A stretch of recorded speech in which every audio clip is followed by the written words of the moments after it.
Hey everybody, welcome to After You Read. Today we're going to be talking about Katara and the Pirate Silver, which is a new graphic novel that came out, I think like a month ago, maybe 3 weeks ago for Avatar: The Last Airbender.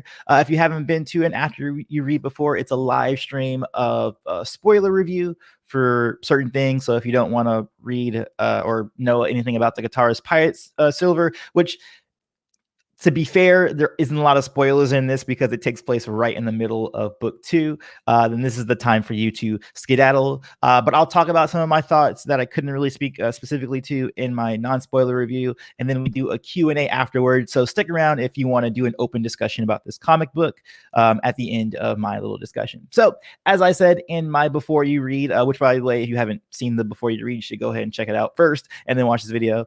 I thought that this was a very unnecessary comic. Not saying it's a bad comic at all. I don't think there's anything wrong with the comic. I thought the lesson that Katara learned with everything she had to do in terms of learning how to be more tough like Toph, or just trying to find what her value is as the waterbender, nurturer, motherly type, which is actually very funny because in a few episodes after this, because this takes place after Bitterwork, and then we're going to get the library and then the desert after that, we see her benefit as being the motherly type. She can keep the band together, or she can keep the group together even when they are very distressed. And that is Katara's benefit. And I think that while it was nice to have her, understand that she could also be tough like Toph, and, to be on her own and to defend herself on her own was great. But again, it's something that I feel like, why would they spend, I don't know how long it takes them to make these comic books, but, it takes a while to draw those panels and to write that. So I would think it would take at least, 4 to 6 months to complete one of these comics. Why would they spend that time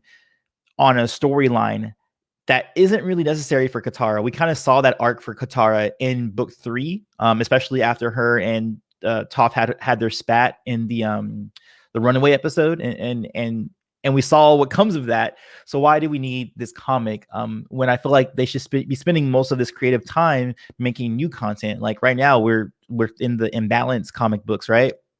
Or that's what's furthest along in the Aang timeline. Why aren't we seeing more of that? Why aren't we seeing the construction of Republic City? A lot of fans would like to see what they're doing as adults. Like what is it that let's see Toph in her prime. Let's see her as a metal bender. Let's see her developing the metal bending police, the Republic City force. I mean, with these comics, you could even bring in the Red Lotus. You could see how Sokka interacted with the Red Lotus, and how Zuko took on the Red Lotus. Like, there are plenty of storylines that are possible.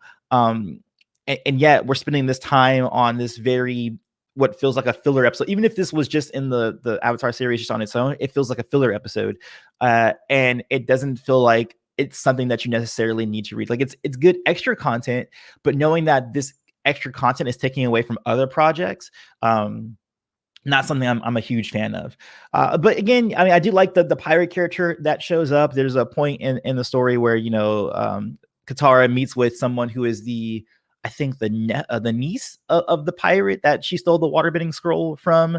So you get a little connection with that, and also the idea that the pirates, ever since the war started, aren't really pirating anymore. They're still using. They're basically become Robin Hood, right? Where they're stealing from the rich and giving to the needy instead of just stealing just outright. But they're saying that they would, once things settle back down, they might go back to their old ways. And maybe that's one benefit of the series. Maybe they're setting up a series where we're going to see that come up again, where she's going to interact with these pirate characters again. And if that is the case, then okay, maybe that's cool. That's a cool little setup if we're going to see those pirates show up again when the Republic City and when the nations are more stabilized and they're going back to their criminal whatever. And that would work. That would fit with the Republic City kind of vibe, because there is a lot of crime there, because there's so many people there and it's an urban environment. Maybe this pirate character that we meet in this book shows up in Republic City later, and maybe this is a whole setup for a future storyline, and that's the reason why they had to do the one shot. I don't know. I mean, that would be the best explanation for me. I don't know if that's actually the real explanation, but if that is the case, then that makes the most sense to me and would technically work out. The other storyline, the big storyline we had, was Aang interacting with a Fire Nation soldier and just getting the idea that they're just brainwashed again because they think that the air nomads were supposed to be, I mean, obviously we knew from book 3 that they thought they had an army, which of course, Aang's like, no, we never had an army. We don't employ soldiers or anything like that. And then the idea that apparently Sozin got in the heads of the Fire Nation citizens that the air nomads were trying to take over, take over the entire world, which, funny enough, I can see how someone could convince someone of that, because the air nomads are the most diverse nation in terms of their location. So you have the female air nomads who are on the western and eastern side, and then you have the males who are the southern and northern. So if you didn't want to become evil avatars, or evil airbenders, you could easily take over each corner of the world. Like, the southern air nomads could take on the southern tip of Earth Kingdom, or the southern water tribes. The western could make an attack against the Fire Nation. The western can take a offensive. There's a lot of these places that I can see how someone crazy like that could convince his entire nation that, hey, yeah, we need to get rid of these air nomads because they can attack us. But it's still kind of silly, that this Fire Nation soldier, obviously, this kid's trying to talk to you. You should probably listen to him. And it does kind of have an easy storyline in that the guy's an idiot. The Fire Nation guy's an idiot. So you don't really get the challenge of someone who actually is, because I think it's more scary to see someone who is intelligent and still a bigot, or still a champion of genocide, and you're having that conversation with them, versus someone who's just dumb and is brainwashed. But obviously they can't get too deep into that, because this is, again, in the middle of the series, not something you can develop too much, because if you develop that too much, then then you're like, well, where was this storyline in the original TV series? But I think the idea of it was cool. It's just that I think it's limited by the project itself. So yeah, ultimately the art was cool. I mean, there was some art that I was kind of felt a little bit janky on. Like, for instance, there was the background sometimes had computer generated clouds, or it looked like photorealistic clouds that were just inserted, even though there were certain panels where they actually did draw, they hand drew the clouds, literally from panel to panel it would change. It was kind of weird. And some of the fire art was a little bit merpaderp. But ultimately it's an okay comic. Ultimately, the takeaway from this should be that you should know that it's an okay comic. It's just that it feels very unnecessary, especially when we in the fan base, generally speaking, want newer stuff. We don't want to have this retread of things we've already seen, or in between, oh, did you know that in between this episode and that episode, Katara got lost and hung out with pirates, that sort of thing. So anyway, let's go ahead and move on to the chat. If you guys are new here, I'll show you guys an example of how we do it. We're going to click Q&A, and then you're going to ask your question related to the comic book only. I am very strict about this rule, just so we can keep everything on topic. I try to make sure that we speak about just the subject matter of the comic book. And I know sometimes you guys ask questions about everything else, but I'm very strict about, let's just keep it focused on, what we're talking about in the comic book itself. So Q&A is going to happen right now. Open discussion about what you guys thought about the comic, or any questions you might have about the comics. We're going to do that for a few minutes, and then we're going to get out of the video, because this is very short. I mean, there's not much to say about this comic book, to be completely honest. One person asked, where do you read it at? I want to read it. You can read it with your library. I try to tell people this all the time. There's an app called Libby or Overdrive. You can use that application on your phone to request books from your local library. Of course, you can actually just walk down to your local library. They need the support as it is anyway. I think people forget that, it's an option to us in this modern age of let me just Google it. But if you do want to just get it, immediately, there is a digital comic on Amazon or Comixology. You can get it there as well. And the print editions and all that are on Barnes & Noble and Amazon and all those, major retailers. How did you like the Jian? Oh, how did I like Jian as a character? Again, I thought she was fine. There was nothing super distinctive about her. The thing that I did say that I think I would have interest in is the idea that she might come up later in Republic City. Because the idea or the conflict was that Katara took issue with them being pirates, right? So they said that they were basically taking a break from being pirates because the Fire Nation is here and they wanted to, help their people. But once things stabilize again, and all they know is crime, is very similar actually to real piracy in the real world, in the Caribbean the corsairs and everything, they were hired by, like real governments, like the Spanish government and Great Britain. And then after after stabilization, after the colonies were settled and all that, and people were claiming territories, at that point they basically just said, "All right, pirates, you're fired." Like, we don't need you anymore. And they're like, "But all we know how to do is pillage and steal." So they continued pillaging and stealing, and then it got deemed illegal, even though a few years prior it was deemed legal as part of war or just part of conquest. And then they got wiped, and that was during that's what we have, the piracy golden age in the Caribbean.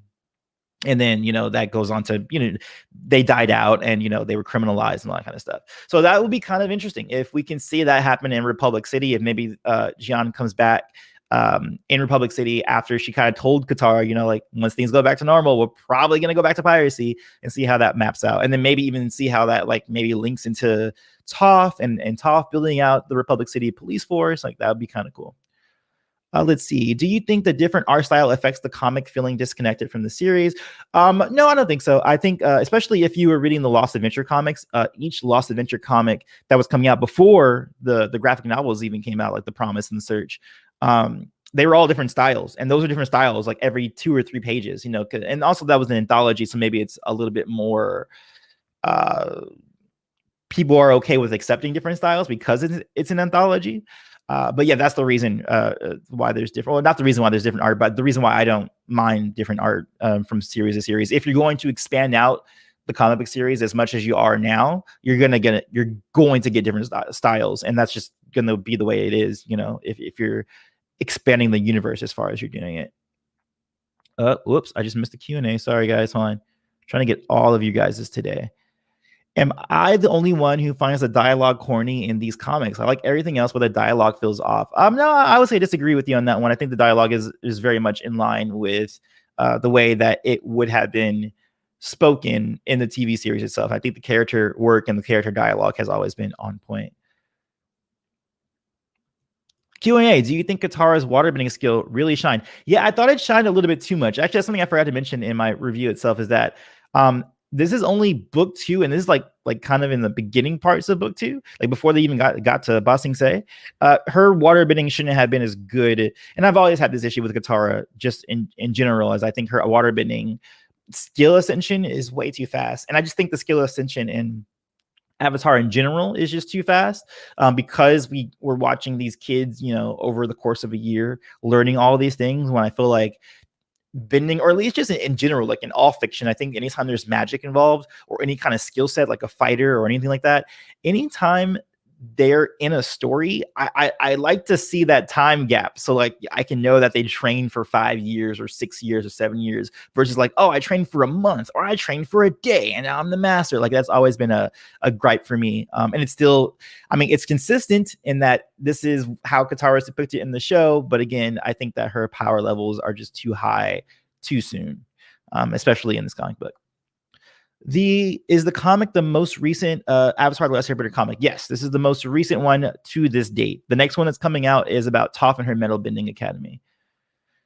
Q&A, which comic of ATLA is good to read first? The first one you're going to want to read is The Promise. The Promise, or, I mean, if you want to, really, you can start with the Lost Adventures, because those comics coincide with the Airbender series. But then if you want to read what happens right after, like literally right after, then you're going to want to read The Promise. But if you want to read just a comic book in general and you just want to kind of get into it, a really quick way to do it would be the Lost Adventure comic books.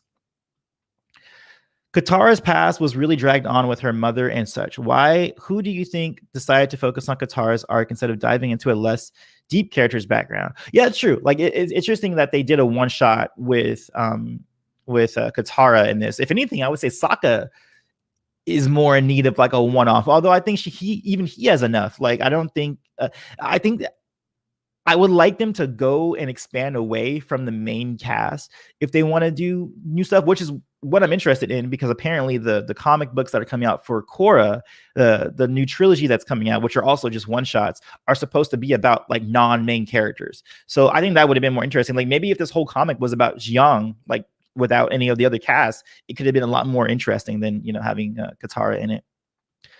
Is Sokka in this comic? Yes, he is in this comic. Any idea why we got a flashback when Katara has more story prog? Yeah, again, like I was saying before, I have no idea why we have an entire story about Katara. If they set this hell on the current timeline right after the imbalance, how do you think the story would differ? And would you like it more? Yes, I probably would have liked it more if this took place afterwards and it was something to do with Republic City. Now, it would have been okay. Like, again, this story could be okay if they do eventually have it connect to Republic City. Like the idea I was talking about, again, I'm repeating myself, but the idea that if these pirates come back to Republic City and go back into a life of crime, just like, Jian told Katara what she was going to do, that would be interesting. On a scale of 1 to 10, where do you rank this and would you recommend it? 6, and I would not recommend it because it feels like filler. Unless you just are jonesing for a I'm sorry. I thought like my camera went off. By the way, guys, I have a new camera, by the way. My webcam, I finally got my DSLR camera to work with my webcam. So it looks a lot better now than just on my usual camera that I have here. I'm trying to figure out how to make this work for my streams too, for my gaming streams, because it only works with StreamYards. I got to figure that out. I got to call Canon.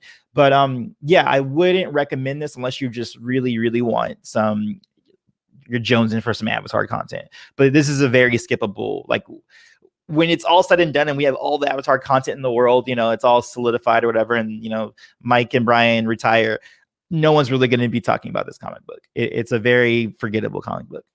Do you think we saw a different side of Katara? Kind of, not really. Like, I don't think we saw, again, in book 3, we saw Katara dealing with this kind of thing, especially in the Runaway episode when she was, having that clash with Toph. So I don't think we saw enough of a difference in Katara. Like this feels very, very inconsequential, this whole comic book. If there were an episode in the original series, would it be better? No, even I would say even if it was in the TV series, it would feel like filler as well, and not the best filler. It would have felt like, I mean, it would have been fine. Like, it'd been like, okay, it's another episode in an Avatar, but it not significant enough that I think it would work well as an episode either. Though I think it would work better as an episode. Any idea why we got a flashback when Katara? I think we already answered that one. How do you rank this along with the others? I'll put this one closer to the bottom, middle-ish bottom. Can you do some gaming to make the stream longer? Streaming is on gaming, I should say, for streams are on Friday. So check in with us tomorrow around 3 p.m. Pacific time. And then we're actually going to be doing Ghost of Tsushima tomorrow. This one. So guys, questions like this, I'm not really answering those. We're doing questions specifically to the comics. Any upcoming comic of ATLA? Yes, we're going to be doing Toph's comic one shots coming out. It's called Toph and the Metal Bending Academy. All right, so I think you guys' questions are starting to devolve into non-comic questions or things that I've already answered. Do you think they could make a comic on the origin of the Red Lotus? That would be awesome. I want that. I want that now. Is this comic canon? Yes, this is a canon comic. Do you think Katara is overrated? If so, could they overdone? Wait, if so, what could they overdone to tone her down? I think she's over. It's not that she's overrated, because I don't think she's overrated. I think she's just overpowered in the TV series. Because I can't say she's overrated because her feats, and if you're talking about her combatively, I'll do that answer first. So combatively, I don't think she's overrated. I think she's overpowered. And whenever someone says like she's overrated, I think you can't really say that when obviously what we've seen from her fighting ability shows that she's great. But I do think that she's overpowered, and that I think that the creators and the way they wrote her made her progress way too quickly. And I think, I think that answers that part. So if you're talking about, is she overrated as a character? I think she's actually underrated as a character. I think she's underappreciated by the fan base these days, because they always just liken her just being like, she's the one who gives speeches about hope and she talks about her mom all the time. She's a little bit more than that, and I think that people give her the short end of the stick when she doesn't really deserve it. As a character, like personality wise, I think she's underrated, and then as a combative person, overpowered. Q&A, do you think these comics should focus more on the past avatars? It would be cool if they did. I don't know if they will do it. I don't know why they're not confident in their ability to tell new stories. They're very tied to what has already been shown, but none of the comic books that have come out have been about anything that's been completely and absolutely new. It's always been based on something from the past.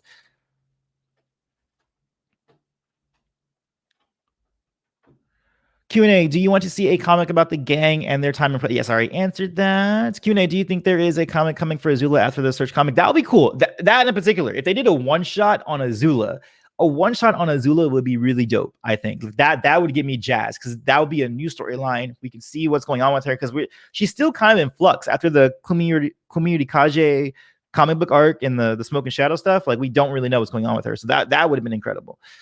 Q&A, if you are a hardcore fan, do you think we should read The Rise of Kyoshi? Yes, I talk about that all the time. Rise of Kyoshi. Everybody needs to be reading that. When does this comic take place? This takes place right after the Bitter Work episode in book 2. So right after Aang was taught earthbending by Toph. It's right after that. Who do you think deserves a one-off comic more, Suki, Mei, or young Iroh? I think Suki, for me personally, because I do not really care for Suki as she's presented in the storyline thus far, especially in the series. Like, I think now if we're talking about overrated characters, I think she's an overrated character, because I don't think she's done much in the series to kind of deserve the kind of fervor in the fan base that's kind of around her. And for me personally, I would love to get an individual comic to get to know her and to have her interact with more of Team Avatar outside of Sokka. That would do a lot for the character for me personally. Yeah, Suki one-off would be a dope choice. Who is the best non-bender? That is not a question related to the comics. What happened in the 7 years? Again, that's not related to comics. So I think you guys are running out of questions. Do you think there needs to be a muck? Okay, so now we're talking about things that are completely unrelated. All right, cool. So that's going to end off the After You Read today. That is what I thought about this comic book. I think you definitely can skip it unless you got some extra money or you got some extra time and you just want to read more Avatar stories, and yeah, sure, go ahead and go for it. But if you're kind of like on the fence, you don't really need to hop it. It's not that. It's not so consequential of a story that you need to go out of your way to try and read it. But that's it, guys. I'll see you guys on the next one. Of course, for those who couldn't make it to the live stream, I'll see you guys on the next one if you guys can make it. If not, you can make your comments below and talk about some of the things we discussed during the stream. See you guys in the next one. Peace, love, and may the force be with you. Be water, my friends. And then the awkwardness of turning off this thing because the camera is in the way, so I can't see my in live